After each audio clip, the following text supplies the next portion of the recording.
ఈ కొత్తగూడెం కార్పొరేషన్లో సిపిఐకి మద్దతు ఇస్తామంటున్నారు బీఆర్ఎస్ వర్కింగ్ ప్రెసిడెంట్ కేటీఆర్. ఇదే విషయాన్ని కోనమనేని సాంబశివరావుకు తెలిపాము అన్నారు. అయితే కొత్తగూడెంలో కాంగ్రెస్ సిపిఐ మధ్య జరిగింది ఒక ఫ్రెండ్లీ కాంటెస్ట్ మాత్రమే అంటున్నారు మంత్రి పొంగులేటి.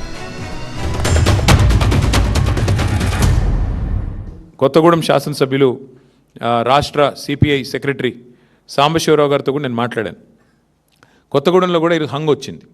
అక్కడ కూడా సిపిఐకి 25 ఏదో వచ్చినట్టున్నాయి, మాకు 9, 10 వచ్చినట్టున్నాయి.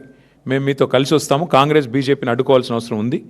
మీరు కనుక తీసుకోవాలనుకుంటే కొత్తగూడెం కార్పొరేషన్ మీరు తీసుకోండి, మేము మద్దతు ఇస్తాం ఓపెన్గా అని చెప్పి కూడా వారికి చెప్పడం జరిగింది. ప్యూర్లీ ఒకటే ఉద్దేశం, సింగరేణిలో జరుగుతున్న దోపిడీని, సింగరేణి కేంద్రంగా ఉన్న కొత్తగూడెంలో తప్పకుండా అక్కడ మరి కాంగ్రెస్ బీజేపీని ఎండగట్టాలన్న ఉద్దేశంతోనే ఈ ఆఫర్ కూడా మేము ఇచ్చాము. కొత్తగూడెం ఓడిపోలేదు. కొత్తగూడెం అనేది అక్కడ ఫ్రెండ్లీ కాంటెస్ట్ చేశాం. ఇద్దరికి కలిపి సుమారు 45 వచ్చాయి. అది ఓటమి కాదు, ఫ్రెండ్లీ కాంటెస్ట్ చేశాం. వారు మా మిత్రపక్షం.